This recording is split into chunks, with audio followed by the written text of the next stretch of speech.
Gettysburg Museum of History Studios. You're listening to Addressing Gettysburg. Sorry if that was a little loud. Hi, everybody. Welcome to this episode of Addressing Gettysburg's Ask a Gettysburg Guide.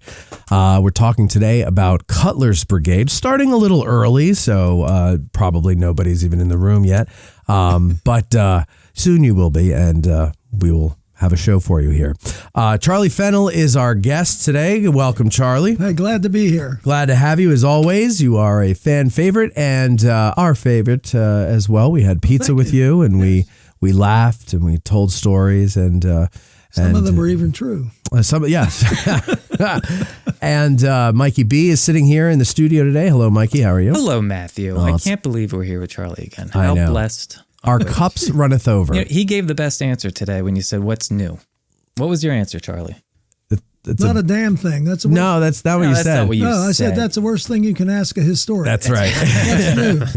And it's not a damn thing. And that's true. That's true. And then in the back there, we've got our friend Court Micker. He is back there as always. Often. And there he is. Hey, Court, how are you? With Doing your well. Save the Clock Tower shirt. Save it. Hill Valley Preservation Society. Yeah. Donate and then get the flyers so you know when lightning will strike. Right. Right. Where do you find that shirt? I got it at heritagedepot.com. Did you really? No. Oh. I was going to say, I didn't know we had that shirt. I don't know. I can't remember. Okay. It's a cool shirt, though. I like it. But heritagedepot.com. Yes. And it's heritage-depot.com. But thank you anyway. So, ladies and gentlemen, what we're going to do is Charlie has to get out of here by 8:30. So what we're going to do tonight is something a little unorthodox. And we're going to get the sponsor just out of the way right now, and then we're going to come back with no commercial interruptions. We're going to do the whole story of Cutler's Brigade and go straight into our questions. Of course, we want to hear from you. That means super chats of $10 or more are read on the air if you don't want to call in. And if you don't want to pay, then give us a call at 717-420-1978, and you'll do that on my dime, okay? All right. Dragging ass out of bed, the hairs must up on your head. You picture the 20th Maine, and you're happy once again. Fight the battle against being slow with Little Ground Top Road.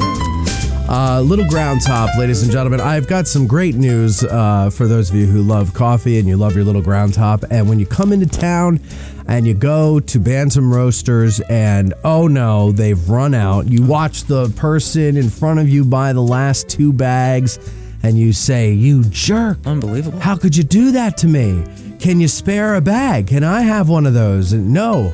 My wife needs 2. She loves Little Ground Top. This is a common occurrence. But now when you come to town, if they're out at Bantam, you can go to the Ragged Edge over on Chambersburg Street, Wow. the original great Gettysburg coffee house. Wow. You can go over there and you can get a bag of Little Ground Top too. But I got to warn you, they're doing pretty well over there also. So, you know, you got to get to town. But of course, the best way to do it is not come to town and get a bag. Best way to do it is to go to addressinggettysburg.com/cafe and order your bag now.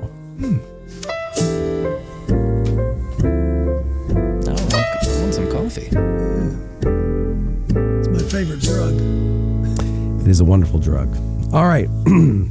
Mikey, you were upset that you never got a bag of Little Ground Top. There you go. Okay, you got to grind it yourself. That's all I wanted today. See you later, Mike. Have a good night. Hey, don't forget your bag. Oh, shit. Close the door, please. Yeah, close the door. All right, so Cutler's Brigade, Charlie. Yes. They were a brigade in the Union Army, the Army of the Potomac, and they fire. Well, one of their regiments fires the first volley, infantry volley in the Battle of Gettysburg for the Union side. I should correct. say. Yes. Yes. Yes, it was the 56 Pennsylvania. Right. Yeah, and they fired the first shot. I was reading an account where the guy said that the battle isn't a battle until the infantry are engaged. Right. If you tell them the battle starts at 7:30 in the morning when Marcellus Jones fires the first shot from Knoxland Road Ridge. That's not really true. It's just preliminaries. It's not until the infantry become engaged that you have a battle, that you have an engagement, you see. But so, in other words, when the infantry is engaged against infantry, right, not engaged against cavalry or something else. Yes, that's correct. When you have rifles going on. Right, rifles are key. But I don't know who made that assumption. Well, I mean, it makes I don't know. some sense, I guess. Yeah. Because they do the heavy lifting in the army, Right, the infantry. do. So And it's the bulk of the army. Yeah. By far. yeah, and then you're committed, I guess, when your infantry is fighting. Committed many times. Right. And they can't get away as fast. Yeah. No, That's they the big can't. difference. Yeah. So you're in. Cutler's, one of the things to keep in mind, I mean, they're overshadowed by the Iron Brigade. It's like coming on after Elvis, Who Wants to Hear You? Right. And so they actually led the march from Marsh Creek into Pennsylvania. They were the first brigade of infantry to arrive on the field of Gettysburg. And Reynolds must have had some premonition there might be a problem because the Iron Brigade should have led. Because the day before, Cutler led, and he usually rotates so you don't suck the dust of it all day. But yeah. he told Cutler, you get going, and the Iron Brigade will follow. And Well, was that just because they were closer to Gettysburg? Yes, they were. And it was an emergency. Buford had seen Confederates, and he expected to see them again. Right. And so this would facilitate the arrival of infantry. This is prior to when Buford even starts fighting, or he's let's say underway? they start leaving at 7. Okay, First shots fired 7:30. So he's about to start. Yeah, about to start. The fighting starts while they're on their way. They're on their way. Yeah. And so, so they're the ones who get in there. How long does it take them to make that march? What is it, 6-7 miles? Yeah, they get here around a little after 10. A little after 10. Yeah, so remember when they first started out, they're taking their time. Mm-hmm. And then Reynolds comes, talks to Buford. They have that little discussion, and all of a sudden Reynolds realizes the need for speed. Right. And so he goes back and orders them to move at a quicker pace. And they cut across fields. Now Reynolds, he will leave after his little discussion with Buford there about the Confederates coming in from different directions. He will go back, and as he's going back, from what I understand, it's one way or the other, but he had his staff tear down fences so that when these guys arrive, they can quickly get to the battlefield without having to worry about knocking down fences. You don't want to go through town. Right. There's too many traffic lights. You'll never hit them all green. So he wants to get them out of town. Town's always a choke point, even before traffic lights. Sure. But it also goes a little bit out of the way. It does. It's from where you want to go. Straight line's better than the angle. He doesn't have to go through Cole Park. Right, doesn't, no. Right? It's just wide open fields. Right. And that's probably not even where they're cutting off the road anyway. It's before that, by the Cadore farm, right? Yeah, Cadore farm. Yeah. Now, Cutler waited on the road for a while, and they were waiting to see where they were going to be ordered to go. And it was up by the Klingel farm, I guess. And these guys are looking at these cherry trees. They got this look on their face like, boy, those look good, like cherries. And so Cutler went down and he told them, he said, "Now remember, boys, you're not supposed to harm those trees." Right. And so they took the hint and went and pulled all the cherries off of them. Right. Leave the trees alone. So that's the way Cutler is. But a lot of people don't really like him because he's pretty hard. Was that Cutler or was it the major of the regiment? I think it was the major of the regiment. Yeah, but still. So it was 76 New York was leading. Right. Right. It's funny. Yeah. The 76 New York book that I pulled out in the back there. Yeah. That was the first thing I read was that story. Yeah. Well, Cutler saw him. I mean, he was watching him pull the cherries off. Well, he didn't say anything. The trees were fine. Yeah. And so from there, they go down the Emmitsburg Road till they get to where a staff officer from Reynolds is waiting for him at the Cadore farm, and then they cut across. Mm-hmm. Now, where they cross the Seminary Ridge is a bone of contention. I've seen 3 different places. They come past the McMillan House, there, and that's what, what's his name, wrote the book on. It was right here in front of me, but I didn't bring it in. But anyway, that's what he says. I have a friend of mine that wrote a little thing on the brigade, and he says it was probably the Schultz house. I always thought it was the Schmucker house that they came across. Because I remember reading an account years ago, and don't ask me where I got it, but it said that Mrs. Schmucker had laid out pails of water for the men, and they were dipping it as they went by, but it was slowing down the column. And Cutler came along and saw that and kicked the pails of water over. And she said it was the most unchristian act she'd ever seen in her life. But it was slowing them down. See, anyway. But see, now that makes sense because I'm picturing it from like the Kadori farm. Yes. I'm thinking you're going right up to where Confederate Avenue is now. Right. But that's only because Cole Park is in the way. There's a bunch of stuff in the way, which wasn't in the way back then. No, it wasn't. Well, some of those things could also be true at the same time, right? You can still go past the McMillan house and then go past the Schmucker house. That's They're in true. a straight line. Well, yeah, you could South to turn north. on the ridge. Yeah. And was there a road there? Because, later on, Gamble ends up on that fence line there with Califf. If there was anything there, it was a farmer's lane. Yeah, I actually, at work, found a picture, and I think it's modern-day Hay Street. Okay. By the seminary, and there was, maybe like a 4-foot wide path. I wouldn't call it a road or anything, but I think it dated to I think the picture itself dated to probably just after the battle. It was an old Tipton picture. So Wow, okay. I think there was a lane, but they somehow turned it into Hay Street. And it was captioned Hay Lane or something. Oh, that could be, yeah. Yeah, Hay Street, isn't that the one that goes but basically straight into the pathway that walks up to the front door of the seminary building?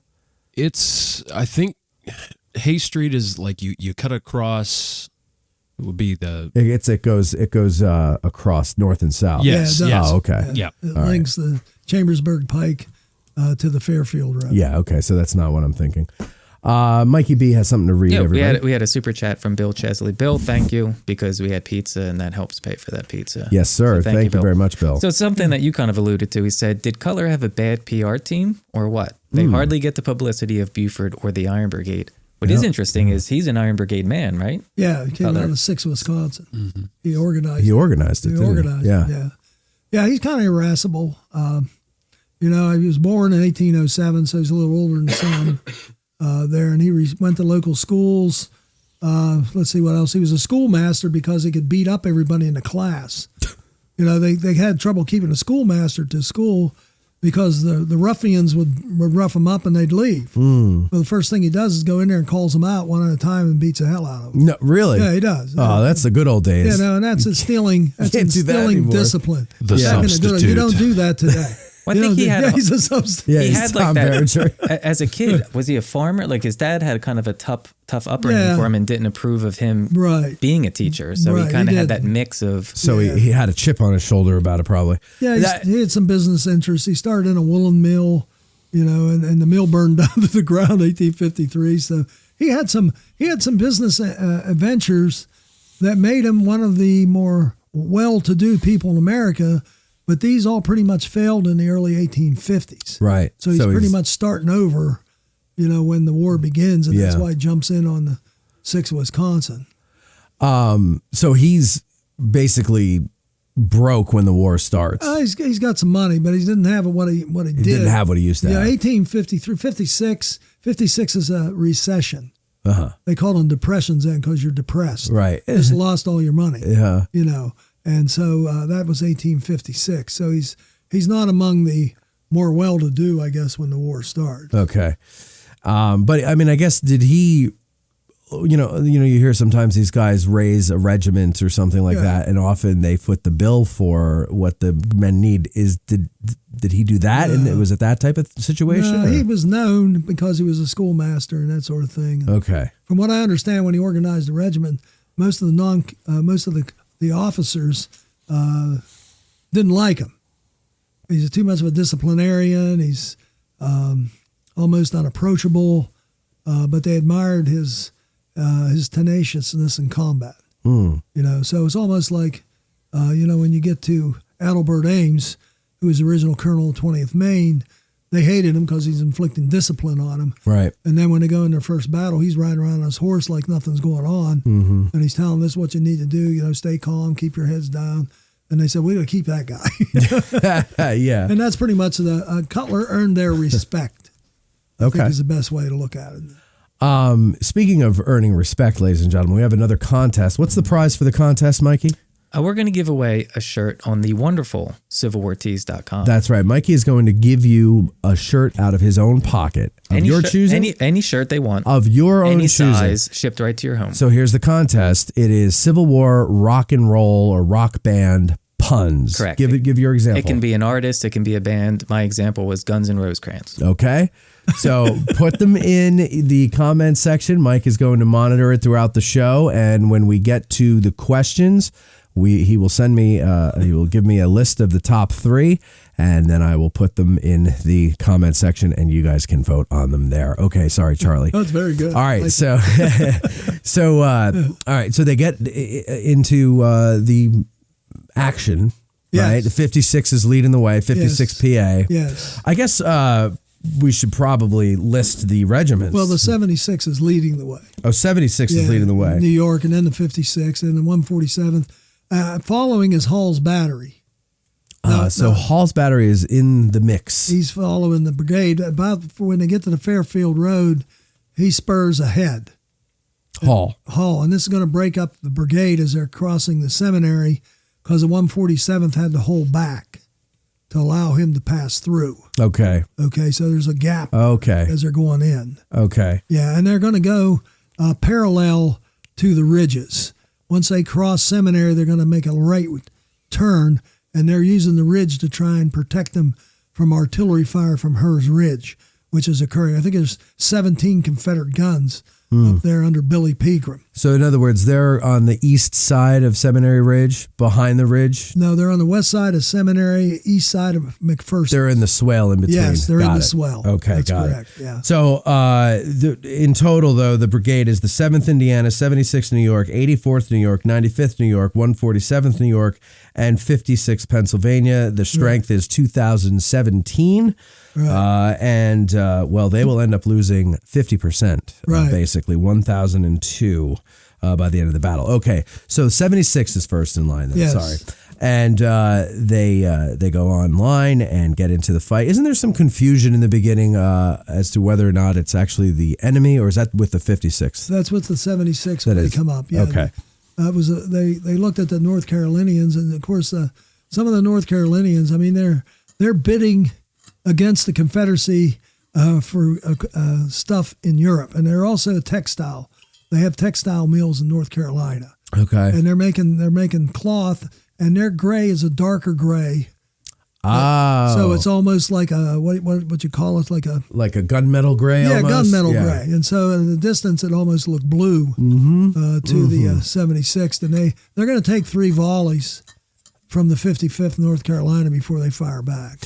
You know, I had an experience last Saturday that really shed a lot of light on some of these accounts that we read in Civil War battles, especially the confusion part of it. Okay. You know what Mikey and Court know because they are reenactors. Do you know what a tactical is in reenacting terms? A tactical. Yeah. So like, you go to a reenactment and Sure. it's all staged and the Right, audience right, is there watching right. and all that. Well, oftentimes, like at dawn, Yes. the reenactors will just go off and basically play capture the flag or something like that's a that. tactical. Yeah, it's a tactical. I don't right? think it's in They Gifford's have to manual. figure out how to Yeah. get, Sure. And so they had one over at the Daniel Lady farm. Sure. And I know the guy who was running it, so I asked him if we could go and get some footage of them fighting without the audience and all that Oh, stuff, cool. So, Yeah. and he's like, yes, but you're gonna have to wear uniforms so you can be embedded with the troops. And I was like, oh, that's cool. So, so we go and do that, and we're in the woods. They have objectives. There's like kind of a storyline to it that they Okay. have to follow and everything. It was actually really neat. But one thing I learned was how myopic your view gets. Okay. Sure. Okay. And how very quickly and very easily cohesion falls apart. And, I remember in the beginning, I'm focusing on what's in front of us. Yes. I was like, I guess with like the center unit that was kind of going out and like the skirmishers and stuff, trying to find where the enemy is. And then once they start shooting up ahead. I'm like, okay, that's where it is. Next thing I know, I hear a volley over to my right rear, and I'm like, what the hell's going on? And it's in the woods. Everything's so fluid. Everything is fluid. Everything is confusion. And when you're in the woods, I also really kind of got it. I was like, wow, this is what the wilderness must have been like, because you couldn't see 15 feet in front of you, right? With all the underbrush and everything. And so I believe that in a wide open field, they would be confused and take the North Carolinians for possibly their own. Yes. Right? Especially because nobody's wearing pristine uniforms. They all look dirty. They're all dirty. Yeah. Yeah. And probably faded too. It's a place that it's the one thing that we fail when we look at maps and we analyze a battle through maps is everything looks very organized and clean. But when you're standing out there, the lay of the ground is a bit confusing. These guys have never been there in their lives. Right. They don't know. They're fresh on anything. the scene. Yeah. And while that obviously that tactical isn't a reflection of real battle. No. Is it Abner Small, the 16th Maine, that comments? He says something like, anyone that says they remember what they did at the Battle of Gettysburg, like they're full of crap. Yeah. Because all you see is what's happening in front of you. Right. Yeah. And everything else is who knows what the hell's going on. No, I believe all of that now. And all I was doing was video. Yeah. But I'm also trying to follow what's going on. Yeah. And there was at one point, me and Derek, the other camera guy, we were both Confederate, on the Confederate side. So we were both wearing Confederate uniforms. And there was like a lull. And we looked at each other and we looked around us and we're like, how the hell did we get behind the Union line? And we were now in with the Union guys and we couldn't find the Confederate guys. Yeah. So it's very confusing. Yeah, it sure does. And I'm so glad we did that because that really helps me with this. Okay. It really helps me believe these things. You can see how easily you can be captured. Yes. It's like incredibly easy. Yes. Especially in the woods. Yeah. Absolutely. Yeah. That was a lot of fun. Anyway, so they think the North Carolinians might be them, but then what? Well, then they open fire on them. Okay. Now the 56 is already engaged. What you got to understand, they're coming up over the ridge, and they're not real sure what's on the other side. Now, when you say the ridge, so we're talking McPherson's Ridge, right? Yeah. But it's the northern part of it up by where the railroad comes. Yeah, they cross. Now, that what happens There's a couple of photos for reference if we... Okay. I'll find them, Court, and then you can go to them once I have them, okay? Yeah. Go ahead, Court. But anyway, they stopped and talked. It was Wadsworth, Reynolds. I think Hall was there. Probably Cutler was involved in it, too. And they decided to split the brigade. Mm-hmm. Okay, so the 76, 56 will go north of the cut. The 147th was supposed to follow, but they're behind. And then the 84th and the 95th New York will go to the left or south of the Chambersburg Pike by the McPherson Farm. And they're supposed to give Hall's battery, which is going to be put in an exposed position, support to his left, while the rest of the brigade, the three regiments, they're north of the Chambersburg Pike. We're supposed to give, support to the right so that he would have a brigade of infantry supporting him in that exposed position. The 147th, they come over Seminary Ridge. They don't know where to go. Okay, so the colonel just formed them, and he marched quick, and he saw 84th, 95th New York, so he marched over to the farm, the McPherson farm, and he's over there. And someone came and told him that he's supposed to be on the other side. So he turns his men around, he marches across there, and he used the ridge once again as a shelter. And he's going to form on the left of the 56th Pennsylvania. Okay. And then he's going to advance the regiment to be in line with Hall's battery at the railroad cut near where the guide shack is today, the stone building. There, so he's to the north of Hall's battery on the other side of the railroad. On the north side of the railroad. Yes, he's over there. Okay, and the other two are already engaged with the Mississippians and the 55th North Carolina, and I think the 2nd Mississippi is the one that they're dealing with. The 42nd is on the right of Davis's brigade, and they're hugging the Chambersburg Pike. So we have a picture here taken from, what is this, taken from the road, Court? Yeah, and I think the one prior to that shows where he advanced to. So, but that's... This one. Well, maybe the one. Well, okay, so this is from Buford Avenue. This is what we're So this is the 76 New York's monument, right? This one here. The next one down. Yeah, next one down. Next one down. But So this is close 56. to the bus. That's a yeah. 56. All right, hold on. Let me get to this one, then you can see it. So this is from the reverse side. So in other words, the Confederates are coming over the ridge in front of us here. So that's the 76 New York. Yeah. This is the 56 PA monument here. You can see. We'll zoom in on that. That's what is that? Bronze. It's bronze. It's bronze. Yes. Yeah. And there's what's his face, and there's the. Let's hope he has a face. Wadsworth. Yeah, Wadsworth. Thank yeah. you. He's There's the putting him in 76. position, yeah. So the Confederates now, the North Carolinians are coming over somewhere in this area here, Yes. and they're going to be pushing in, I'm guessing, towards the railroad cut. They overlap the line. Oh, okay. So they're able to get around. They form at perpendicular to the right flank of the 76. All right. And it's just blasting them away. And so that's when Wadsworth sees the problem, and he ordered those two regiments to fall back. And I guess some of them even fell back to the town. To the So how long do you think they're out there fighting before that order? No more than half an hour. Okay, so but they are out there for a good bit of time. Yeah, they're out there enough to get shot up pretty good. Yeah.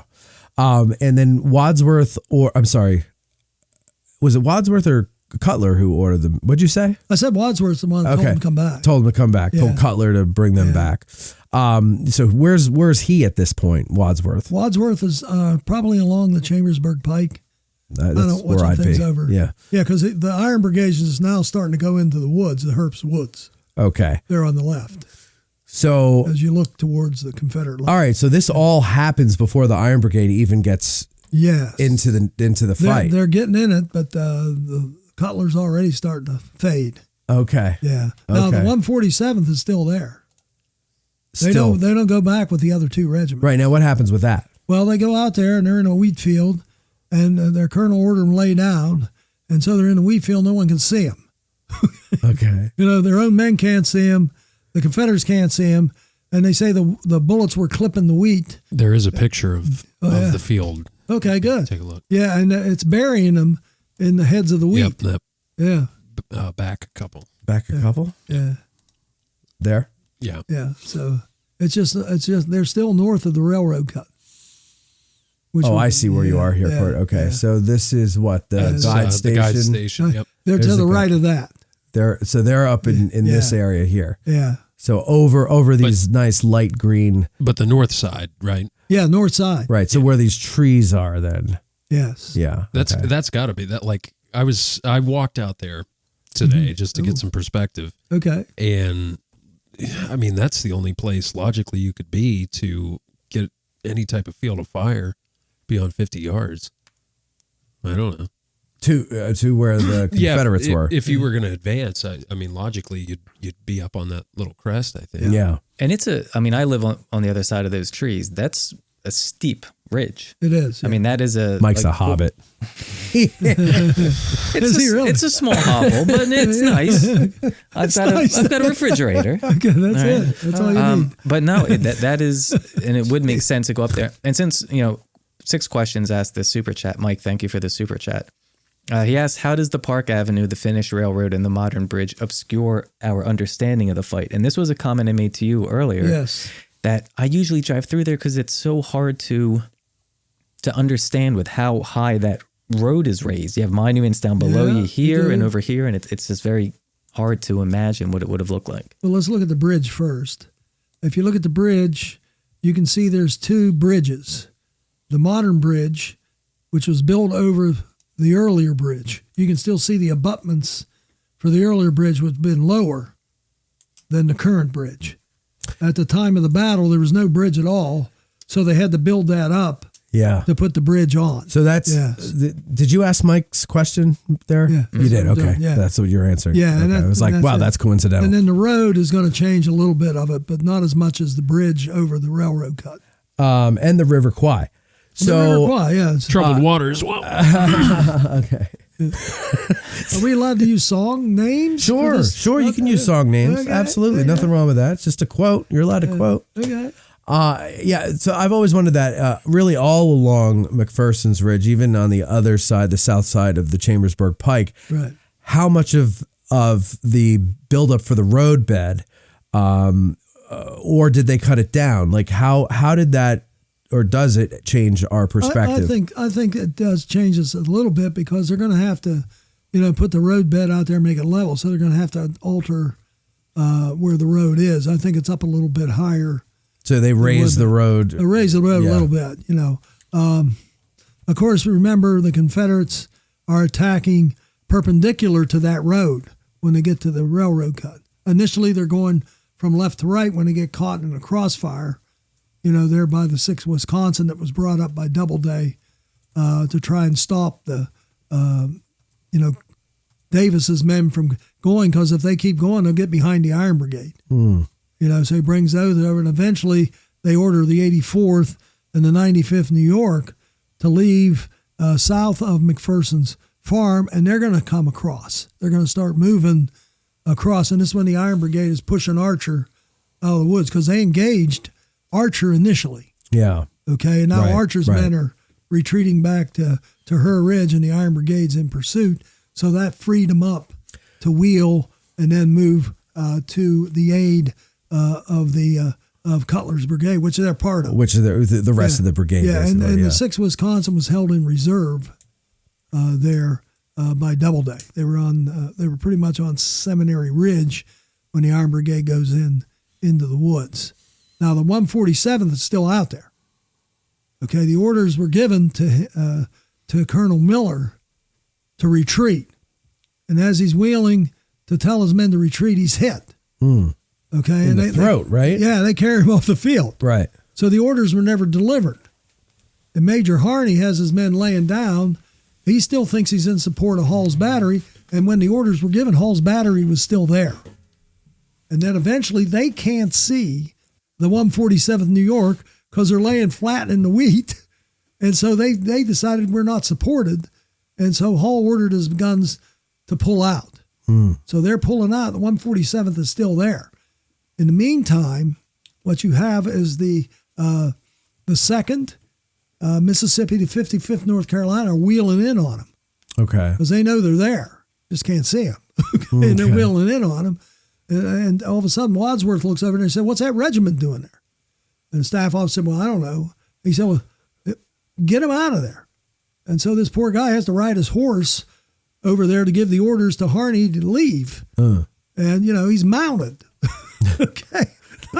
Not a good plan. I think, didn't he say that he laid down on the horse's neck? That's a lot what they do. Yeah, I would. It's not going to stop you from being killed, of course. If you get hit, the horse does too, but that's another story. Right. But he's riding, and he rode up the ridge directly up behind the regiment. And he gave the orders to Harney, and Harney then started to bring his men out. They were divided by a fence. The northern companies, and I forget how many, maybe 3 or 4, were on the one side of a fence. The rest of the regiment was south of that fence. And so initially what he's going to do is wheel the right companies back along the fence so he forms a letter L.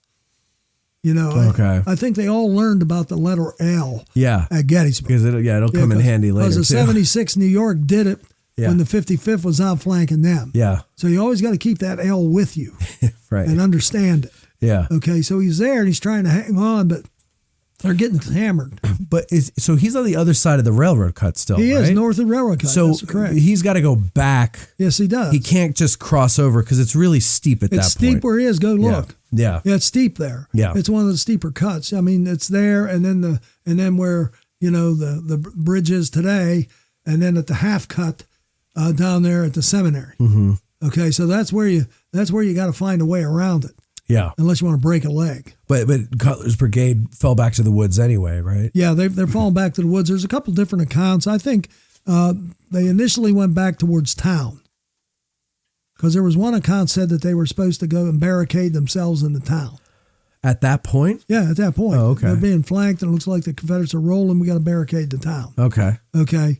And so the 147th, the ones who are right on the other side of the railroad cut, a lot of those guys are going to jump in the cut once they get to the point where you can jump in and use the cut to try and get away. The problem is the Confederates are in the cut too. And they're shooting up the cut, and then there's a lot of wounded in the cut. Right. So it doesn't facilitate rapid movement. Now, the ones on the other side there by the L, the little end of the L, they're going to try and run back on above the cut. And there was accounts where the men in the cut were watching their friends being shot off the top into the cut on top of them. Oof. So it's a desperate moment for the 147th. God. Okay, they Yeah. eventually get back, and they go back all the way to the edge of town as well. Okay. Now this looks like a disaster, but that's when they started the wheel, and now they got the Union running from left to right, let's say from west to east, and so they're going to go back in their original position, which is perpendicular to the pike, Chambersburg Pike, so they can pursue them into the town. And maybe wheel in behind the Iron Brigade when they get far enough down towards Seminary Ridge. And this is when the 84th, 95th, and the 6th Wisconsin are able to fire on them on their flank. And it's something because these guys, like you said, never been here before. Right. Never been here before. They don't know there's a ditch there, Right, yeah. They didn't work for the railroad.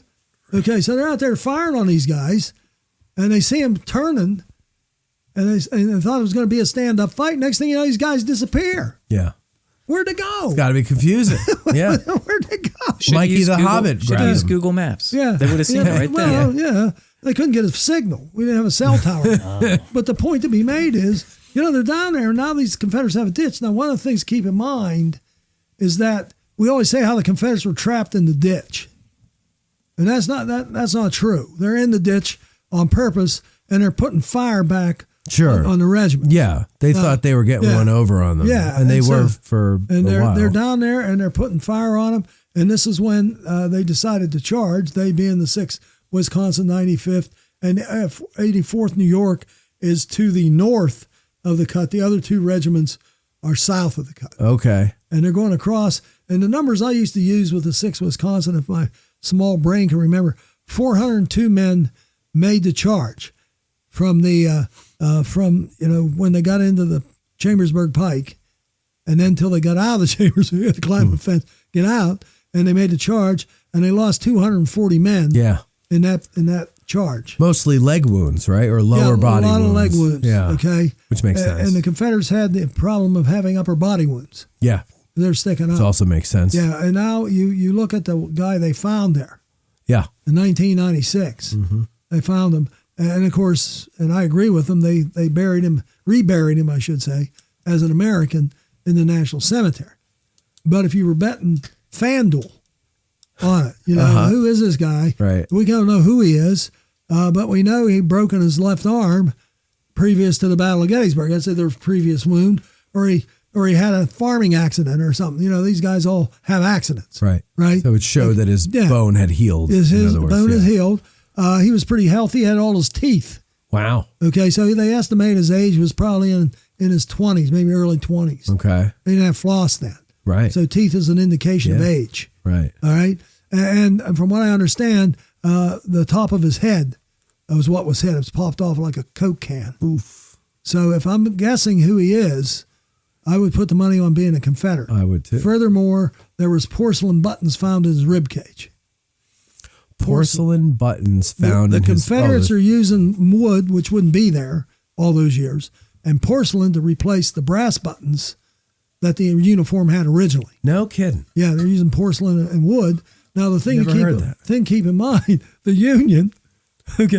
Union are using rubber. Mm-hmm. Let them use rubber buttons. Gordierre, that's where he made his fortune, making buttons for the Union Army. And rubber ponchos. And rubber ponchos, that's exactly right. And so I would guess he's a Confederate, but who cares? I mean, we're all one country now. Yeah. Right. Well, the other big guess would be the fact that the Confederates buried a lot of their dead individually from July 1st. Oh, that's true. They did. And that's a good point. And the Very Union ones that were left out there by the time July 4th comes around, they at least recorded where they were buried. Right. Where was he found? Was he found in the wall or on the rim of the wall? He was found on the rim.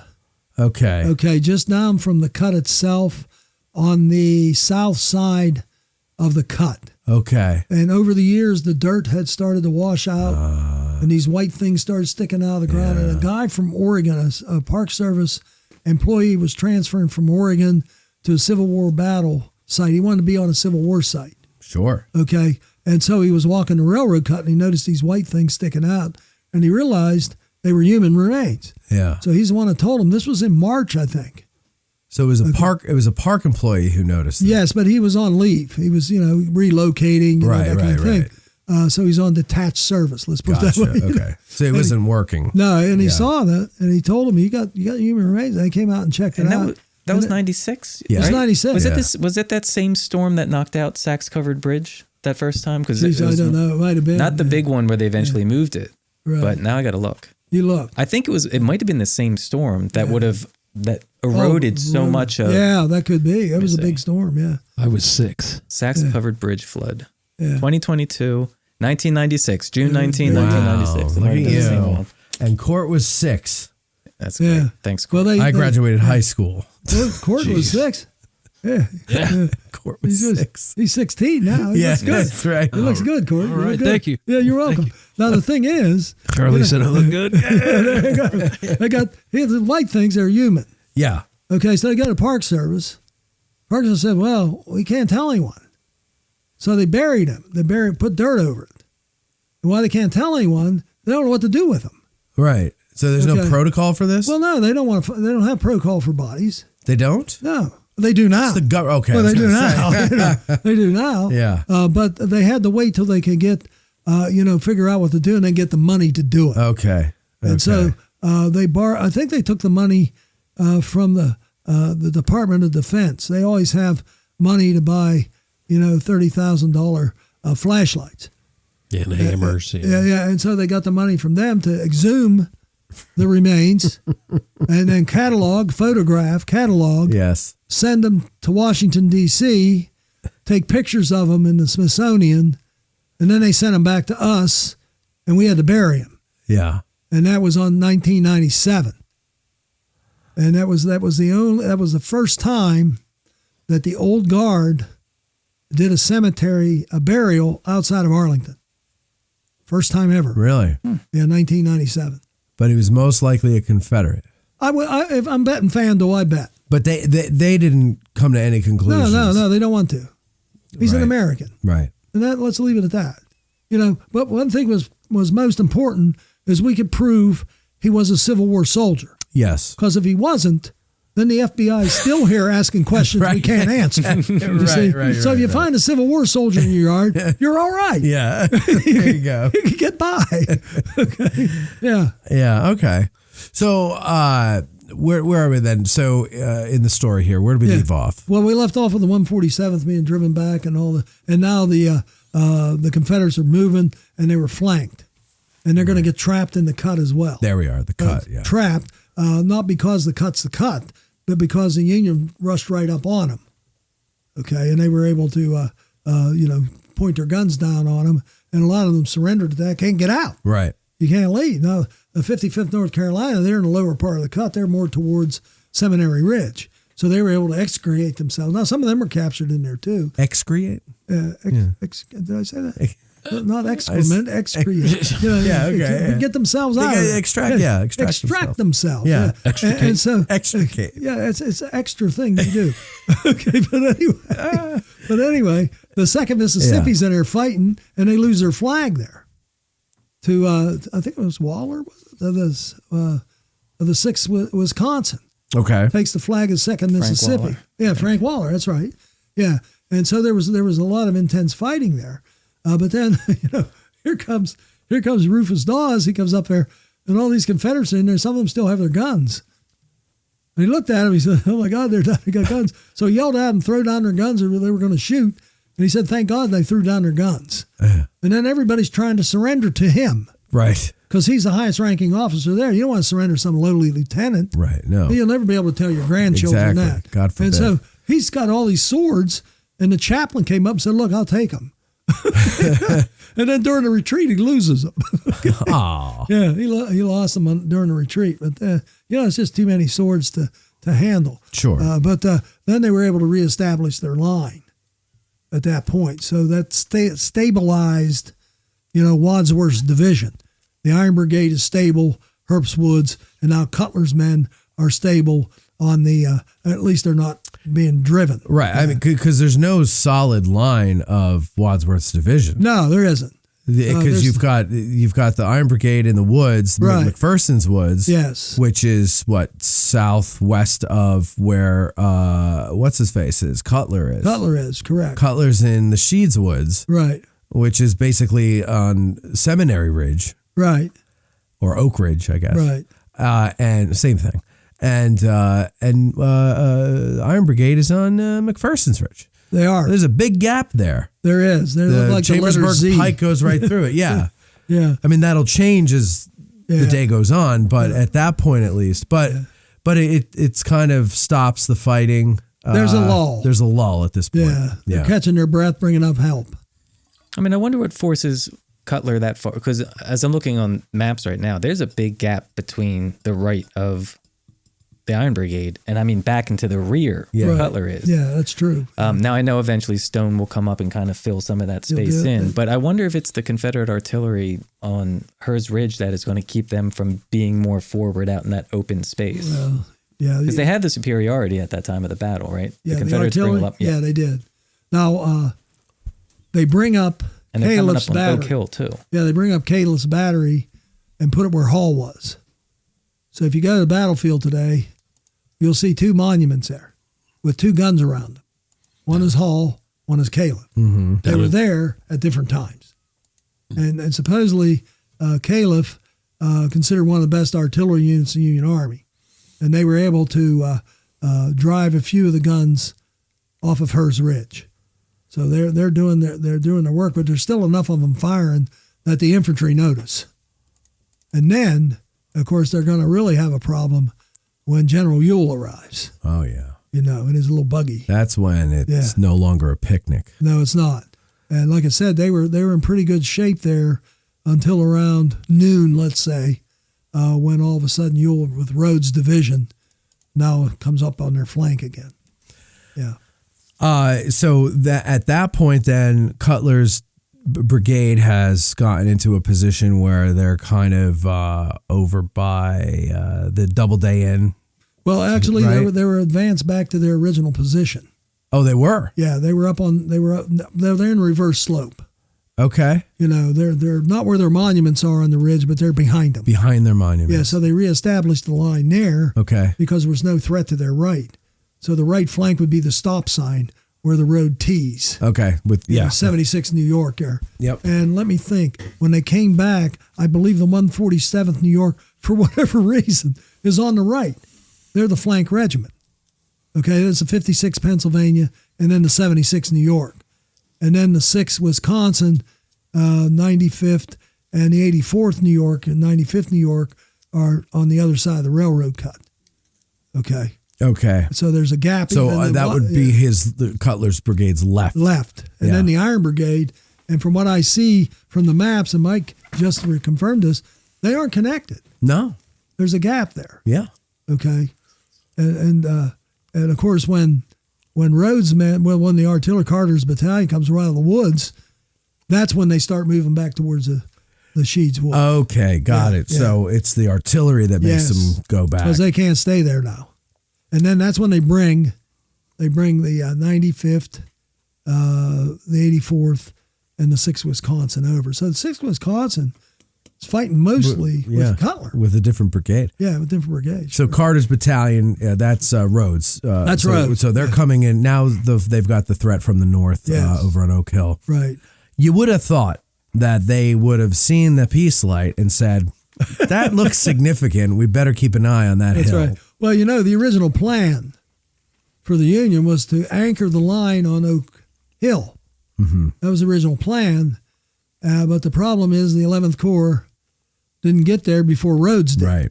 Rhodes at this point, Reynolds is dead. Now, whether you believe that he was supposed to fall back or barricade himself in the town, I don't care. He's dead. Doesn't matter. The men that are on the field believe they have to fight for every inch of ground. Yeah. Because they know if they lose this battle, they have to go home and tell their grandchildren why there's two countries here. Mm-hmm. Okay. Right. And so basically what you see happening here is that they're, when he comes down, Ewell's men are formed in that, Howard's men are formed in that great ground there opposite the Carlisle Pike. It's the worst ground ever that the Union has on the first day. Yeah. And that's why Barlow does what he does. If we want to just expand our discussion just slightly here. Sure. Because he goes out and anchors his line on that little hill. He's a division. It's a New York lawyer thing. Uh-huh. Yeah. We often talk about this, when we're off air. Look, there's high ground. Let's go get it. Right. Okay. And so Barlow goes out and takes his 2 brigades and anchors them there. And Carl Schurz, okay, he's in charge of the corps, but he thought Barlow had received orders from Howard because they were riding through town together. Oh. And so then he advances to conform to Barlow's movement. Okay. And so they're out there in the worst ground ever. Yeah. And they're holding on until Juba Early arrives late. Mm-hmm. And when he does, they're gone. But anyway, in the meantime, Cutler's men are going to fall back to the edge of the woods. When I was naive, I thought they were in the woods. They're on the edge of the woods, and then when they show up, they're going to refuse. They're going to make the letter L again because it's the thing they do. And they made the letter L, and the 147th and the 76th New York are along a fence line in the woods, facing north. And the rest of them are along right on the edge of the woods. So are we talking now by the Doubleday Inn? Yes. Okay. Yes. So they weren't in the woods to start. No, they were not. And of course, most of the brigade was never in the woods. Only a couple regiments wound up in the woods. So even when they make the L, it's only a few regiments that go into the woods. 2 regiments are in the woods. Yeah, 147th and the 76th New York. And it's the north side of the woods that they're in? Yes. I wouldn't say they're on the edge of the woods. I think they're kind of in them, just inside. Sure. Yeah. That's where I'd want to be. Yeah, and then the rest are facing, the other side. But that's where Iverson knows that they're in there. That's where he's going. Right. That's where he's going. To attack them. Because that's what they could see. They don't know about Baxter. Is that right? No, Baxter comes up as, Iverson's making his move. Right. Okay. Now, I don't care who goes first or second or third. Doesn't matter to me at all. But we know that Iverson's not going to have flank support. Yes. So to make it simple, they're supposed to advance at the same time, but O'Neill got ahead of them. And he's going to run into Baxter, who's deploying there on the Mummersburg Road, and elements of the 11th Corps, Wheeler, Dilger's Battery, and the 45th New York. They have a monument in the lane at the McLean farm that you can't go and see because they have a rule now that you can't go on these lanes. Wait, you can't even walk on them? I haven't tried that yet. But you can't drive in there. You can't drive in there. I mean, it's a monument. It's important. It should be accessible. It used to be, but now it's not. Okay? So you need someone to work for you? Because I'm probably going to get a letter. Yeah. But anyhow, I disagree with this tremendously, as you can tell. Of course. I do too. So wrong. do I. Yeah. That's wrong. But anyway, they advanced up there, and they're going to flank O'Neill, who's down 2 regiments. Okay? They sent one off to try and find, to link with Doles down there, and the other one was somehow wound up with Rowe, or with Daniels on the other side of the line. So he's going in with 3 regiments. Okay. Instead of 5. Huh. And he's driven back. Now, Iverson can't see him. Right. Iverson doesn't come straight out of the peace line. He comes off to the left of it and comes in at an angle through the Forney farm, which is where the 17th Pennsylvania Cavalry Monument is. Yeah, okay. So they're not advancing north-south. No, he's going like northwest, southeast. Yeah, he's coming in at an angle because he's aiming for Cutler because he doesn't see Baxter. Right. So first of all, Baxter's on the other side of the ridge, but also Iverson's kind of too far away anyway. Yeah, he is. Even if Baxter was up on the ridge, but they were all laying down, how are you going to see them? You don't. And then there's the contours of the ridges. Right. And so he can see Cutler. And the crops and the farm buildings. That's where he's headed. Yeah. And then Baxter will wheel back. And as we know, he gets on behind the stone wall, not in front of it, like his monuments are today. Mm-hmm. He gets behind it, and he tells his men to stay down. They don't even put their flags up.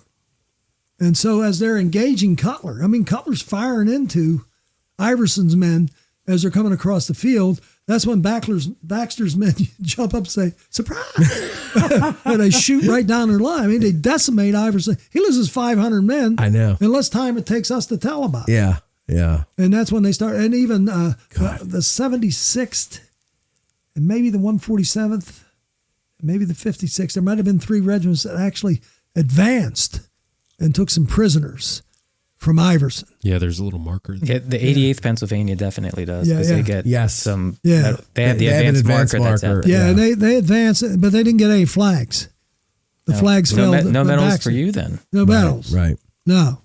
Okay. And so this is another episode that Cutler was involved in that nobody knows. We should call this the Gettysburg Nobody Knows.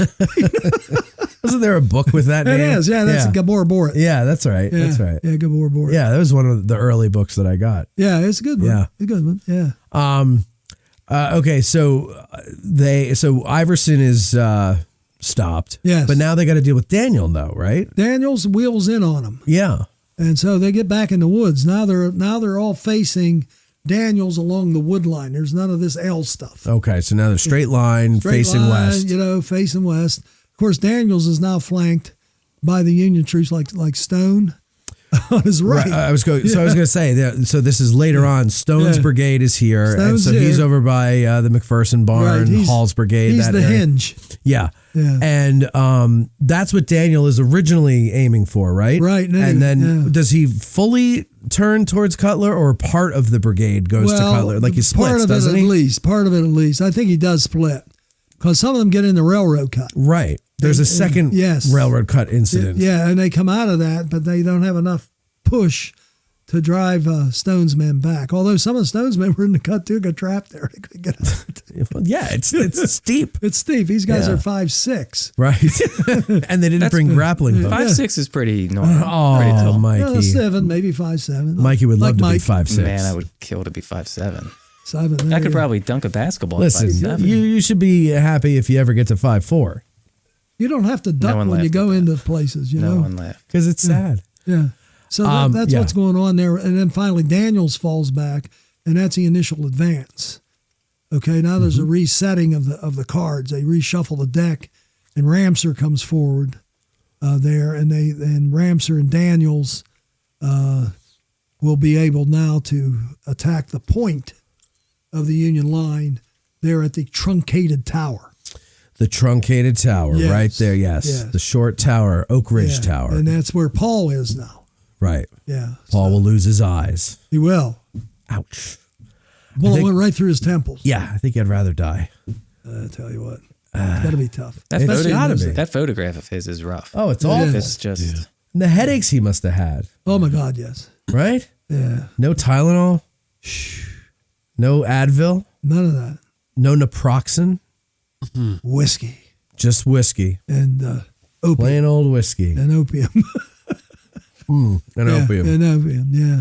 So that's what's going on. And when they retreat, of course, Cutler's men are involved in the retreat.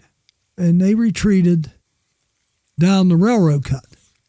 They go into the cut at Doubleday and go to the railroad station. Right. So they're in the lower cut where it's basically it's where the ridges stop. It's where the half cut is. Yeah. Because the college took the other half. Right. Yeah. So it's by Mrs. Thompson's house, behind that kind of. Is that what you're talking about? That's correct. Yeah. Yes. So go that way. You can't see it because they have all these trees in it. Right. Yeah. Pine trees are all along that ridge. We don't have pine trees in rim. 1863. No. They're too gummy. Gummy? Yeah, when you try and saw them, your saw gets stuck. Oh, yeah. They're gummy. Yeah, they're gummy. They had don't to wait. want that. They had to wait until they had those machines that And just tear them out. you can't split them. Because even if you split them, they still stick together because they're gummy. Yeah. And you don't want to burn them because then you'll get a chimney fire or some Oh, yeah, all thing. that tar gets in your chimney. Pine is a stupid tree. Man, Charlie really hates pine He trees. really does. I don't mind them. No, you called him gummy like 8 times. I did. What, was it 9? Yeah. You really were trying to drive that point home. Yeah, they don't have pine trees. So we have non-historic trees on the battlefield. Don't tell anyone. No, don't tell anybody that. It's a secret. Yeah. No, that's At least you another can thing. cancel out the witness trees, right? Yeah, well, got more of those than they think. Oh, I'm sure. Yeah. They'd have to, right? Right. Yeah. Okay. So then, so they go back into, originally they're supposed to go into town.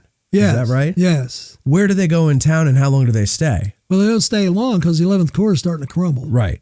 And so they're going to go in there, and I think they turn, once they get to the railroad station, they just go down Baltimore Street. And go to Cemetery Hill. Yeah, they're headed for Cemetery Hill. Right. Now, remember, the 7th Indiana isn't with them. So let's jump over to them. So Okay. right now, Cutler's brigade is heading. Are they running or are they orderly? Of course, you read their accounts, and they said they marched off in good order. Yeah, because they're Yeah. ahead of everybody, it sounds like. Yeah, and they're going through the cut. They marched. They were in columns. They go to the railroad station, realize they have to. Everybody's headed for the hill. Yeah. So they follow. Okay. Okay, and when they get there, what we find out is the 7th Indiana has arrived. So Okay, Ira Grover. So let's jump over to them now. So Okay. while all this battle is going on, all this Yeah. fighting is going on, Yes. the 7th Indiana is where and what are they doing? Well, the 7th Indiana is back. Let's see. They wouldn't be at Emmitsburg. Well, they might be close to Emmitsburg, kind of where they started, because they're watching the wagons and the cattle. Okay. Okay, that's what he was told to stay there and watch them. Yeah. So he hears all this fighting, and he's a combative fella, and he decides to hell with the cattle. They can take care of themselves, and the wagons, no one's coming here anyway. And so he disobeyed orders and took his men to Gettysburg.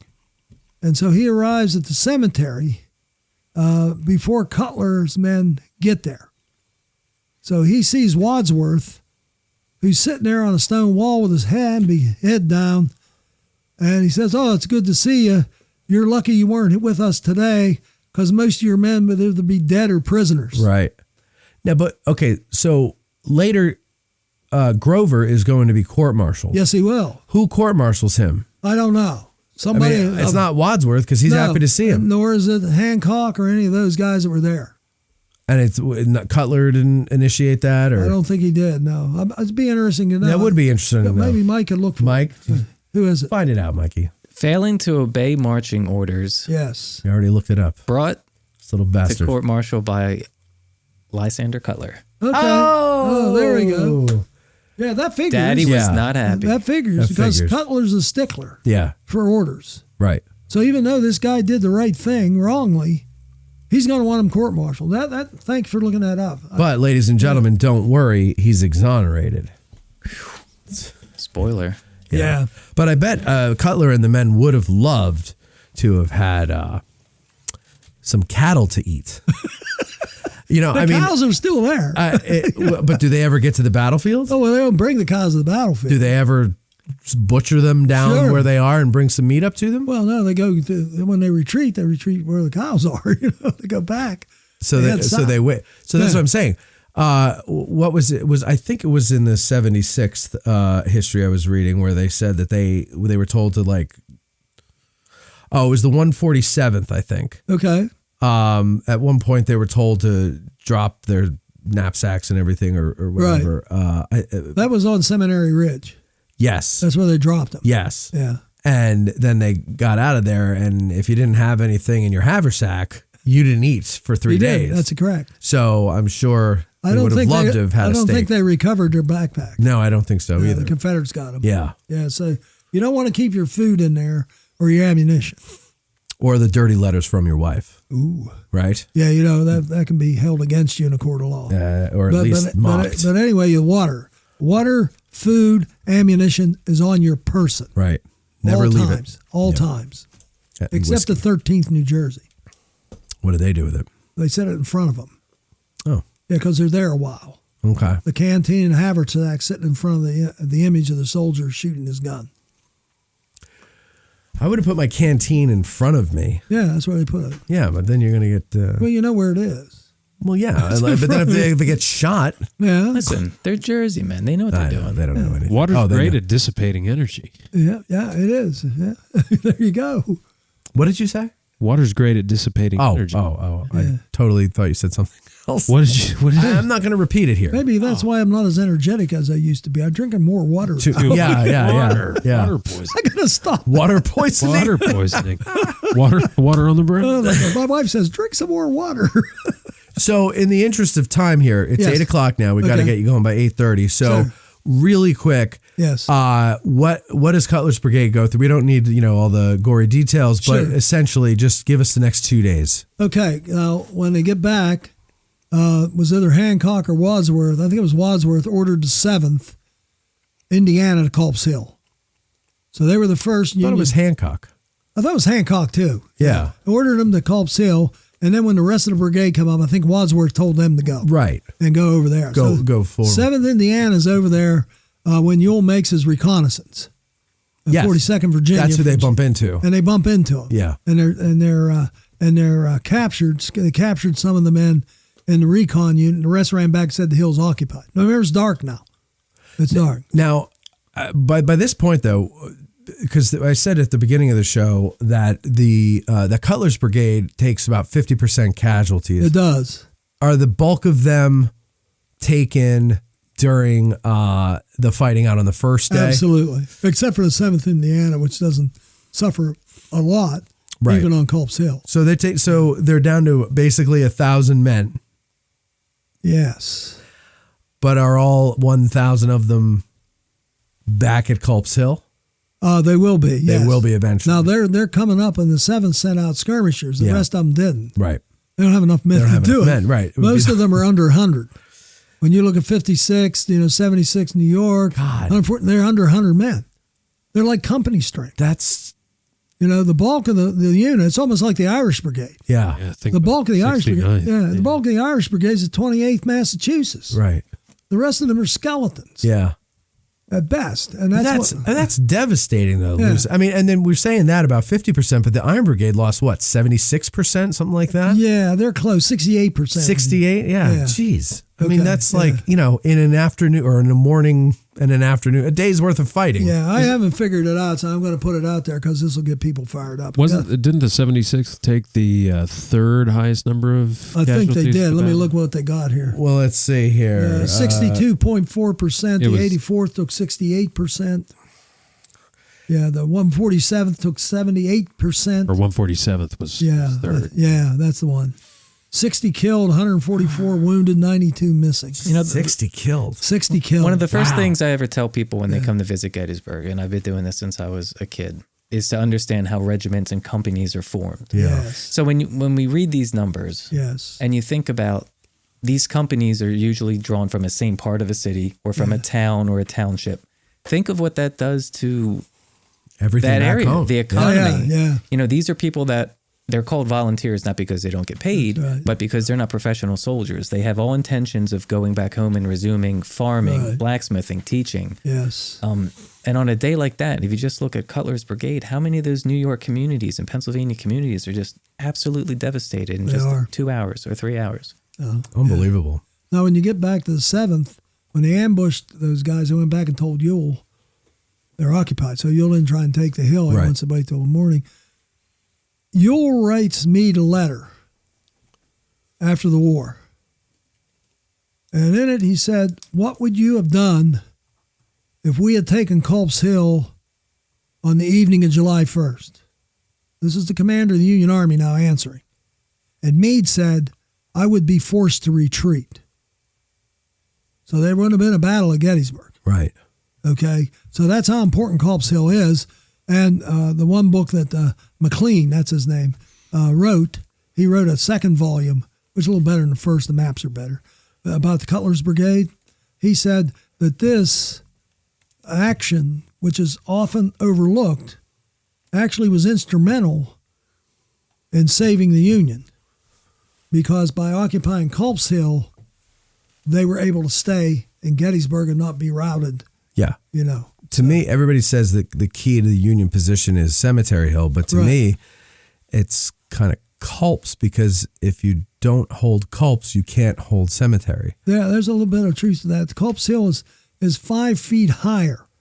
Oh, is it? At Cemetery Hill. I gave a talk back before the Ghost took over And that was during Heritage Days. They used to have those things in the junior high, the old junior high. I did Culps Hill, and I said it was 5 feet higher. And one guy said, "Well, that's not much." I said, "Look at me. If I was 5 feet higher, Yeah, right. I would be seven. I would be seven. I'd be 11 feet tall. Yes. Would I have a career? Right. I wouldn't have to jump." I said, so height matters. I'm sorry, Mike, but it matters. You're 5'7" in my mind.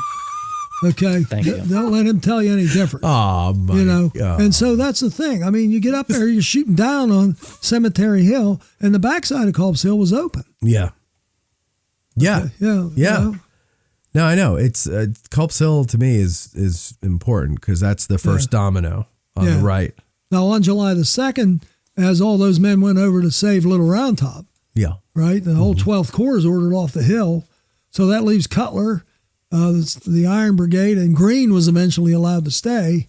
And so when the Confederates attack on July 2nd, they have 5,100 men, and most of them are going to slam into Greene. But the Jones's brigade is going to wrap around the hill, and they're going to hit Cutler as well as Goddard, 60th New York. It's there, and I think it's the ones that are attacking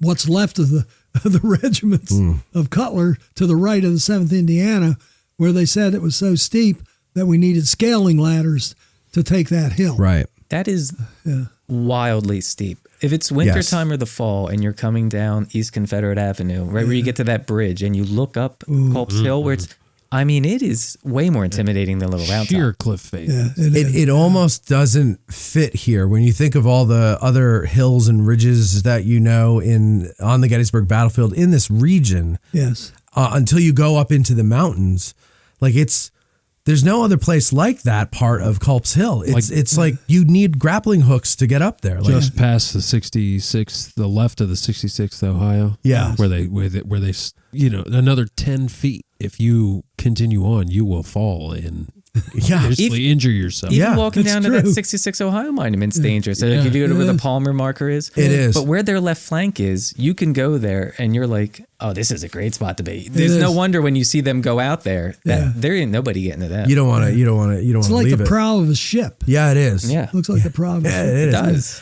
The best thing to do. Bob Steenstra and I did this years ago when I first moved back here in 2018. We parked the car down on East Confederate, right at that S curve. Yes. And we walked up into the woods, and that's when I first saw that cliff. And I was like, holy, and we went in the winter. You got to do it in the winter. You got to. But it completely changes your perspective on Culps Hill. And if you ever wondered, why was there no fighting up around here? Yes. That's your answer. Yes. Because you can't. You just can't. Did any of Jones's brigade try to get around to the right? Because there are breastworks that Cutler's brigade and the Iron Brigade have that continue towards Cemetery Hill.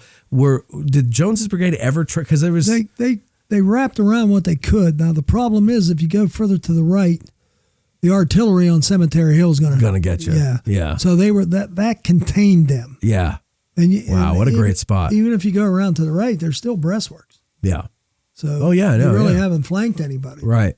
You're still coming up against entrenched positions. And it's kind of it's almost like the reverse of what Archer had with the, what do you call it? The hole in the ground. What do you call that? The quarry. Quarry, yeah. We're call it the pit. Well, same idea. But the quarry, they have to go around the quarry. Yeah, they do. Right? Yes. Because it's this hole in the ground. Yes. Basically, right? Well, same thing here is you have to go around that face of Culps Hill because it's a cliff. Right. It's too high and too steep. See, right, Jones doesn't advance at all on July 3rd. I wouldn't either. I mean, you look at the maps that they show, especially in Fawns and others, that final assault, they got Jones attacking. He can't. Right. He's behind the stone wall. He's happy there. Yeah. And that's where he is. If he attacks, the 66th Ohio is toast. Other than the fact that they have a better position. Yeah. He's not going to move him, I don't think. And if they wrap around, don't they run into the 33rd Massachusetts? Well, if they get all the way around, yes. Yeah, they're over there. Oh, Like, yeah. If they get The far enough, intersection. they'll take rifle fire into their flank. Yeah, and of course, at the time, they're thinking of wrapping around. Early hasn't attacked Cemetery Hill yet. And so all those units are still along the stone wall looking into the fields, east.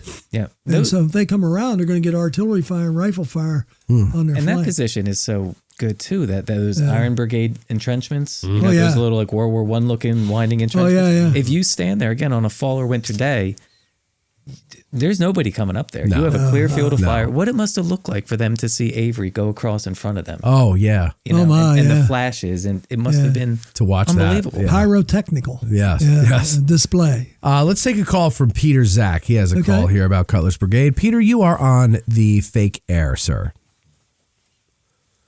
How's it going, everybody? Oh, wait, hold on, Good. Peter. Hold on. Let me, I'm sorry. This is my fault. Hold on It's one Matt's first second. show, This so is bear my with him, Pete. first time doing a show here. Let me get, get it Hit that. Yeah. attached to the thingamabob there. Carry the two. Carry the two. There we go. Go ahead, Peter. You're on the air, sir. Sorry. No problem. How's everybody doing tonight? Pretty good. Wonderfully. Yeah. Wonderfully. Nice. Wyatt, Hey, I am my rolling. My question, Charlie, is for how far out was the 56 and 76 New York when they first got hit by the 2nd Mississippi and 55th North Carolina? Were they in that bowl?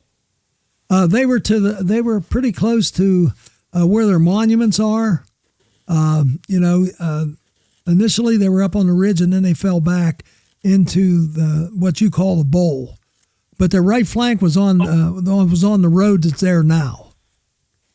Okay, because what I thought they went a little bit further, like forward, Okay. where that cornfield is, Yeah. and then that bowl. Yeah, I think they were going to. I've seen some maps where they just pretty much stop on the west slope of the ridge where their monuments sit, and then they could see the Okay. yeah, and that's when the 76 thought they were Yankees with the 55th North Carolina, so they didn't get much beyond where their monuments are. Okay, and was their objective going out there is to kind of replace where Devon was, where the 6th New York and Yes. Now, Devon's skirmishers were driven back towards the Forney farm when Davis advances. So they're actually going a little bit north to kind of get out of the way, not only of the Confederates, but also the Union infantry coming up. And so they're making room for them to replace them. That's true. Yes. Okay. All right, because I'm trying to help a friend out with his family genealogy stuff, and Okay. because he had a relative that was he was wounded, in that first engagement, and then he died on like August 8th. Yeah. Yeah. You might want to have him read McLean's book on Cutler's Brigade. Yeah, he wrote two. Okay. He wrote two of them. The one's in blue cover, and that was written back in the last century. And then the new one is in a black cover with a red face on it, and that's the one I would get because he has more information in there, so that might be helpful. Okay. All right. Great. That'd be. Was that the Army cool. of the Potomac series books? Yeah, it was one of the Army of the Potomac. Okay. He redid it for the Army of the Potomac. That's correct. What's it called? The Bullets Flew Like Hail, I think is what it's called. yes. That's what it is. Yes, That's the yes, name. yes, You can yes. get it on Amazon. Is that Where's Jim Stab's Speedy? McLean? Yes. Yes. Yeah. Okay. Anything else, Peter? Nope. I appreciate it, guys. Thank All you. right. Thank you, sir. Thank you. All right. Let's get to. Oh, did you finish the story with them? Yeah, Okay, we're done. All right. Now let's get to the questions here. Oh, okay? no. All right. Good. Let's see. Don't ask anyone I can't answer. Oh, here's a new name, Chris Mowell. Chris, welcome to Patreon, and thank you for sending in a question. He says, in General Cutler's official report after the battle, he mentions the actions of Sergeant Hubbard of the 147th New York. Sergeant Hubbard commanded the provost guard of the brigade. General Cutler commends Hubbard and his 18 men, 12 of which became casualties, and almost recommends a promotion for Hubbard. Do you have more information on the action of Sergeant Hubbard and his men? Did he receive his promotion or any medals or accommodations? And finally, was it typical for a provost guard to be put into action or only upon emergency shortage of men? Shortage of men. Okay, so provost guards are usually only used when emergencies.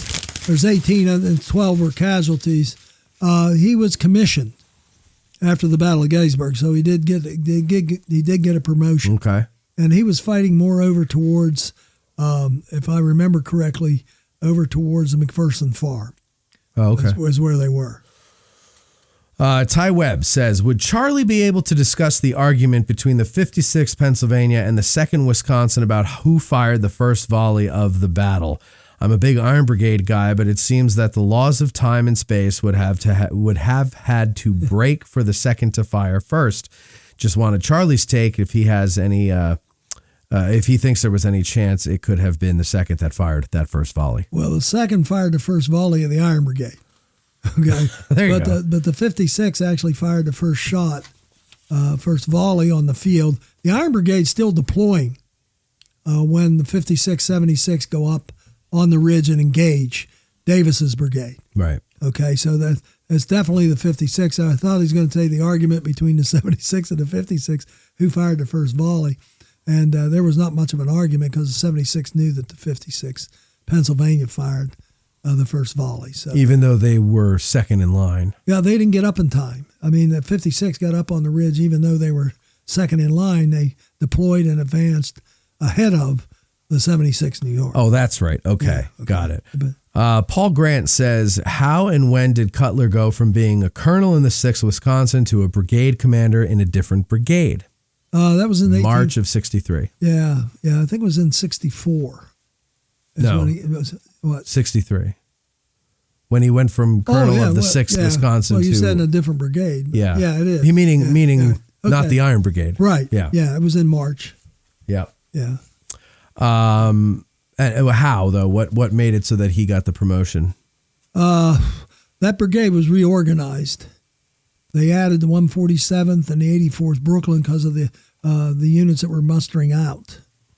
There in 1863, some of the 2-year units, and so they had to reorganize some of the brigades, and what became Cutler's brigade was one of them. It would be good to point out you said 84th Brooklyn, but you're not totally wrong, right? Because 84th New York That's is a great way to 14th Brooklyn. 14th Brooklyn, right. Yeah. They have a 4 in it anyway. Yeah, both are 4. Yeah. Matt King, he says to Charlie Fennell, what model trombone do you play? I play a Bach 420. Okay, good. Yeah, that's what I play. I didn't know they had different models of trombone. It's a little bigger bore. Oh, okay. Yeah. Nice. So does that give it a deeper sound? It does. Oh, all right. Yeah, it makes sure I don't blast. So you're like a baritone trombone. Yeah, it's a more mellow sound. It's deeper. Oh, yeah, okay. Yeah, I can use it to play, bass trombone. That kind of like this. Go ahead, Court. Go ahead. That's really good, Court. Boy, that just sounds like me. I was going to say, let's have Charlie bring in the instrument, but what the hell do we need him for? I have a smaller Bach, but I don't usually use that. That was my son's. Real artist doesn't need the Yeah. instrument. Yeah. All right. Chris Kavulich says, the 1st Corps took a lot of casualties on the first day. We know the 7th Indiana went to Culps Hill that evening, followed by the rest of the brigade. Was the brigade in reserve in the area between the summit of Stevens Knoll, between the summit and Stevens Knoll, or were they on the front line for July 2nd and 3rd? If they were in reserve, what would that look like? So they're on the front line. They're on the front line. And some of them are sent to help Greene. Right. Now, I think the 84th New York and the 6th Wisconsin Yes. were held in reserve. I mean, they weren't on the front line initially. They're going to be the ones that are going to be sent to help Greene's flank. And here's a good question. He says, finally, did the 1st Corps divisions essentially operate independently from one another on the 2nd and 3rd due to their physical separation, or did John Newton and staff actually play a role in commanding them? It is over a mile as the crow flies between the 7th Indiana Monument on Culps Hill to the Vermont Brigade Monument on Cemetery Ridge. Yeah, it's a good point. I think Newton's commanding the 2 that are on the Cemetery Hill and Cemetery Ridge. I think the ones that were left on Culps Hill pretty much know what to do. Yeah. So he has very little impact, to my knowledge, on them. But the other 2, he has influence with. Yeah. Joseph Jacobs says, was Cutler Pardon me. Yes. Was Cutler ever considered to command the Iron Brigade after Gibbon was promoted to division commander?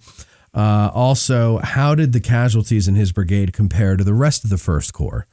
Well, we kind of talked about how it compared to Wadsworth's division, the other brigade, the Iron Brigade. Yeah, now the First Corps suffers 49.7% losses in the battle.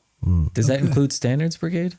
Yes. Then it's so it's essentially high. I mean, I don't mean to cut out Standards Brigade, but I think I'd have to because they're a huge brigade and they don't suffer nearly. Yeah, what two regiments aren't even here. Yeah. You know, maybe that's the ones that would get gauged. But the Cutler's Brigade, I've seen two figures. The more accurate one, 2017, 1,002 casualties, 49.7%, which is exactly what the First Corps sustained. So roughly 50% each. Yeah. And most of that the first day. I mean, vast majority of that's first day. Morning and afternoon. Okay. Joseph Jacobs. I just read that one. Brian King, sorry. Brian King says, how did learnings gained in key engagements prior to Gettysburg help shape Cutler's brigade? That's a good question. Now one of the things that shaped was they knew what to expect. Okay. You know, when they go in, I mean, they were in Antietam, they were at 2nd Manassas. So these regiments are veterans. And so the learning that they learned there was, how to proceed and what to expect when they do. So I think it really helped them. You know, experience always is a good thing. Makes you wise. Makes you wise. The two things that will determine how you make decisions in your life are education and experience. Yeah. And that's it. Yeah. You know, that's a thing, unless you're married, and then there's another thing involved. But we won't go there. Okay. Now, the thing is, I forgot to answer about Cutler. There was no consideration of putting Cutler in charge of the Iron Brigade because he's out of it now. So when they promoted, after Gibbon left, they promoted within the brigade. Okay. And the Union try and do that if they can. So once Cutler gets out and takes over the command of that reorganized brigade there in March of 1863, he's pretty much out. They're not going to shake up that brigade to put him in charge of the Iron Brigade. I see. Yeah. Okay. Gotcha. Yeah. And then he had a second question. How did the leadership structure of the brigade evolve over the course of the war? Did it help overall morale or make the brigade better That's a good question. You know, it's one of the things, I mean, they had some pretty good officers, obviously, and those guys get shot. Okay, so I think as you go on, you're going to find that the officers generally might not be as good as the one they're replacing. On some occasions, they're better. Okay, so it's going to be a different mix. They're not maybe as familiar with the men to some degree, especially as officers in charge of companies and that sort of thing. But chances are they come out of the ranks anyway. So I don't think it's going to have much of an impact in the long run. Okay, what has an impact to me is if you take a company commander and make him a regimental commander, because that's a different level. Okay, there's different problems there. There's different things to consider. Or taking a regimental commander and making him a brigade commander. Yeah. Okay, sometimes they don't do as well as they're promoted up. Yeah. Okay, the Peter principle, I guess, is what they say. You're promoted to the point of incompetence. Right. So that's, and I'm not saying that happened in Cutler's brigade. It seems to be a very fine. It's a shadow of its former self when you get after the wilderness. The Iron Brigade's history ends at Gettysburg. Yeah. I mean, they're still in the war, but what made them the Iron Brigade is gone. Okay. It's gone. And Alan Nolan, who wrote the first history of the Iron Brigade, he's dead now, unfortunately, but he contacted me because he wanted to see where they fought on Culps Hill. Mm-hmm. All right, so he came and we went out in the woods. I said, here, you see these little monuments? That's the Iron Brigade. That's what's left of them after the first day. Yeah. And he started laughing. He says, you're right. He said, the Iron Brigade, as we know and love it, ended here at Gettysburg. Yeah. Yeah. Well, and you're right. If you go to those breastworks and there's the markers of each of the regiments, there's not a lot of space between them. No, and they're like flank markers. That's really what they look like. Yeah. Look at the Michigan, 24th Michigan. Yeah. It's a big monument on the first day. Yeah.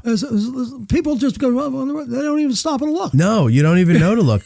Yeah. I mean, I don't know how many times for years driving down that road, I never knew that was there until maybe 5 years ago. I always point it out and make people read what's on it. 99 answered. Yeah, 99. Yeah. Just think Yeah, about that. jeez. Just think. Yeah. It's unbelievable. Highest losses in the Union Army, Yeah. numerically. That's so hard to fathom too. You get up in that morning, get up that morning with your buddies and you're joking, singing as you're marching in, you're stealing cherries or apples or whatever, probably not Don't apples, eat but apples. yeah, right. Not apples, but you're boys, you're young men, you're out on this adventure, Yes. and by the time you put your head down to go to sleep that night, all those guys are gone. Yeah, they're gone. Maybe everyone you've known for years. Yeah. It's That just, could very well be. Awful. Yeah. Phil Fucus says, I have always wondered if Cutler's brigade was just outnumbered or there was a tactical error. Could they have adjusted or were they doomed?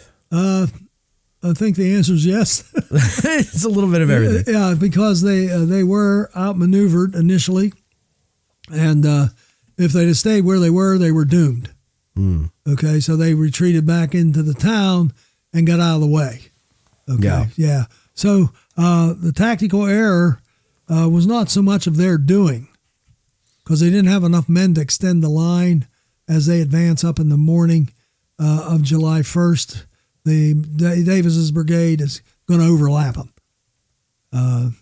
Maybe the tactical blunder or mistake, I don't know how much a blunder it was to detach the 95th and the 84th New York and send them to the south of The cut. the McPherson farm. Yeah.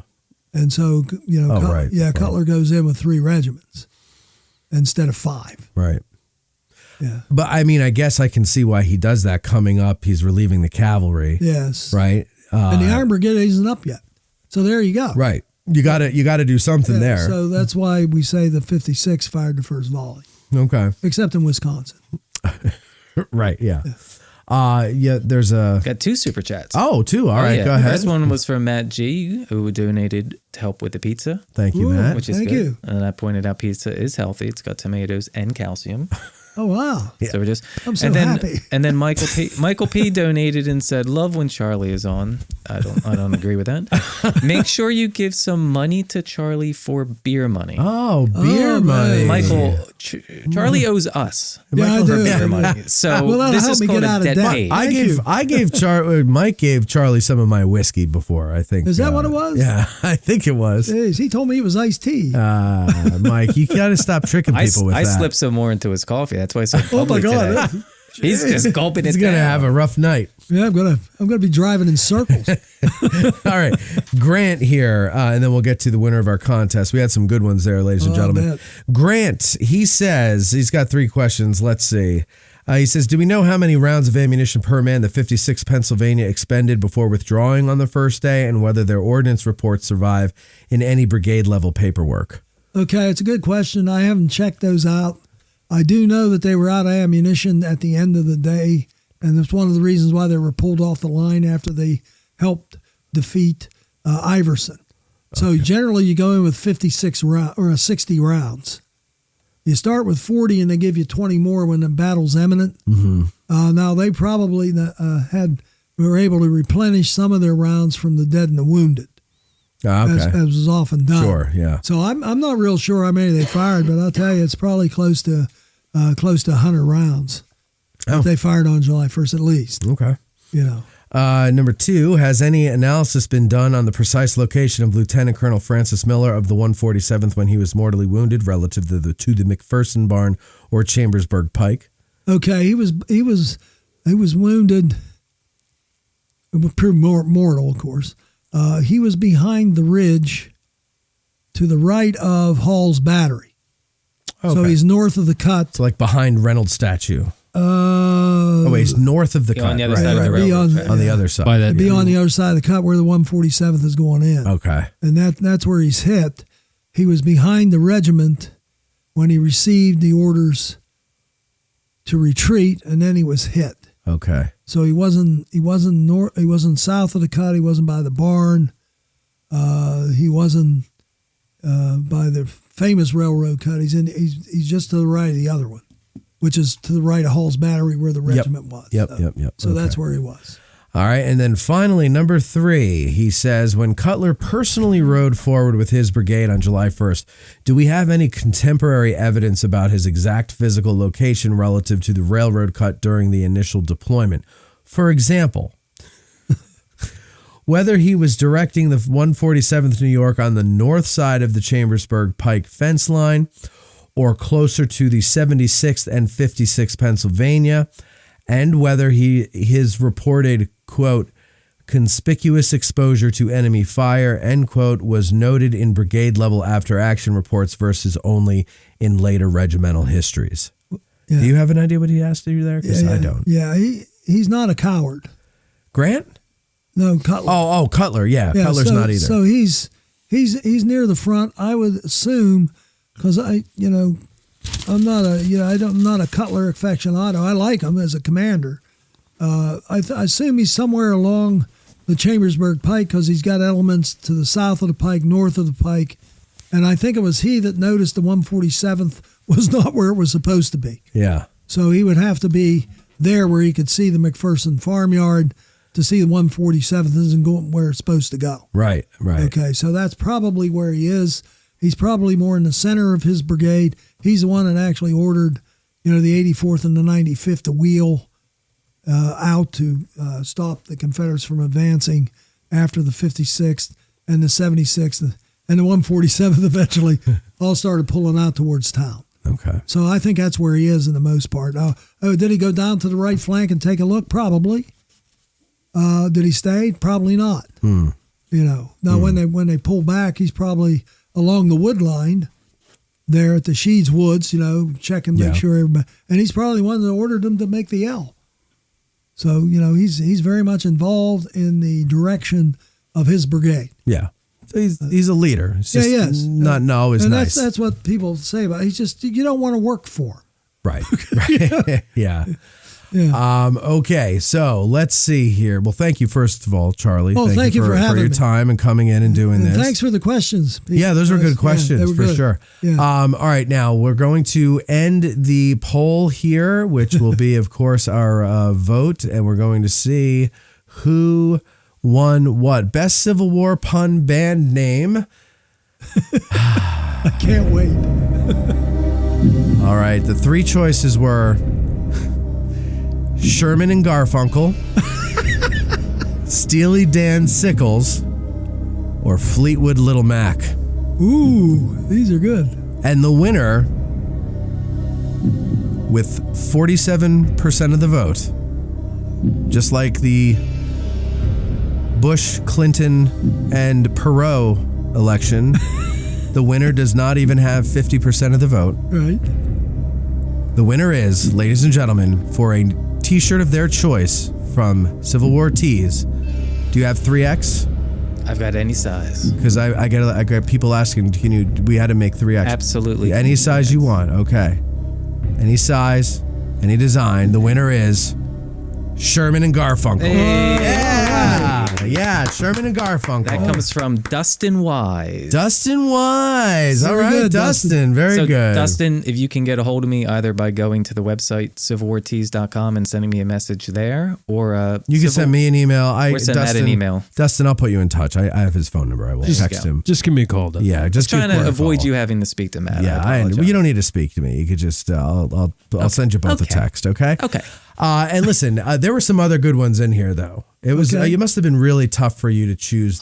So I picked 6 of them and put them into a randomized generator to pick 3. Oh, really? I thought that was the fairest way to do it. Yeah, that's a good Pap Green Day. Yeah. I liked that was one. good. The what was it? Iron Brigade and was pretty good too. Like Iron Maiden. Oh, Iron Brigade and Iron Maiden. I didn't see that one. That's good. Yeah. Cutler, Stills, Nash and Young. Oh my God. Gary Puckett and the U.S. Grant. Courtney, what was yours? I like this one that Gene had. Talking Headless. That's a I good like one that as too. well. That was Yeah. pretty macabre, but I liked it. Court had Court an had a amazing good one before, the Battery E Street Band. Battery E Street Band. Well, I like Bruce that. Springsteen and the Battery E Street Band. In the Battle of Gettysburg. Then who else? What was there? Was another one that you had? You I had like Mike's. Guns N' Roses. Guns N' Roses. Yeah, that was great. That was the really best good. one. Yeah. That was good. Yeah, that was a good one. Cutler Clearwater Revival. That was a good one. Oh my gosh. Oh God, That was what good, else too. here? Sly and the Family Stonewall. General Lee Roth. Governor K. Warren Zevon. Yeah, that was a great one. That made it into the top 6. Oh man, my God. Governor K. Warren Zevon. think that was Rich. Great. That is Yeah. good. Rich Snyder had that one. I think. That was good, Rich. That was Yeah, good. That was really good. I can't believe that the randomizer didn't pick that one. I know it's just Well, a randomizer. I mean, it's a randomizer. Yeah, I know, but Yeah. that What would've- does it know? it doesn't know anything. Rich Condon was 7 in 1996. All right. Black Sabbath Sickles, Stella Beard. Let's see here. Sherman and Garfunkel. Yeah, That's a there was good that. one. Yeah, I like that one. Stonewall Temple Jackson. Stone Temple Pilots. That's good. Yeah. I love that band. Let's see. Charlie Fennell and the AG Baltimore Street Band. Okay. Jeff, stretching it there. It's 10 pounds of shit in a 5-pound bag there, Jeff. You know? Jeez. I mean, he's not wrong. Jeff. I know him. I know Jeff. I'll see him on Saturday. Hey, you know what? I hope to see, well, I don't need to hope to. We have tickets that are sold. If you're coming to our Get Out of the Car tour on Saturday, thank you very much. We're going to be down at Antietam with Scott Hartwig. Ooh, cool. And it is a fundraiser for the Digital History Pioneers. So I appreciate you guys coming to that because it's going to be fun. We're going to have a fun time. Then we're going to go to Shepherdstown. Some of us. We'll go to Shepherdstown and we'll have a little meet and greet and book signing with Scott and Jen Murray. And it'll be a grand old time. So we're going to have fun with that. And then only one more Get Out of the Car tour this year in October. We're doing African Americans at Gettysburg, I think on the battlefield. So that's it. Everybody, Court, you did a great job. Great Michael, job, you did a Court. great job. Charlie, as always, Thank you. pure pleasure. We will we'll talk to you all next time. Thanks for your calls, questions, and super chats. Bye-bye now. I think I have more time. I thought I was going to hit my post with the music. And Addressing Gettysburg's there it is. Ask a Gettysburg Guide is hosted by Matt Callery, with Mikey B. Bariski, and Courtney Micker. Produced by Matt Callery and Courtney Micker. Guides appear gratis, but they would love for you to hire them for a tour on your next visit to the battlefield.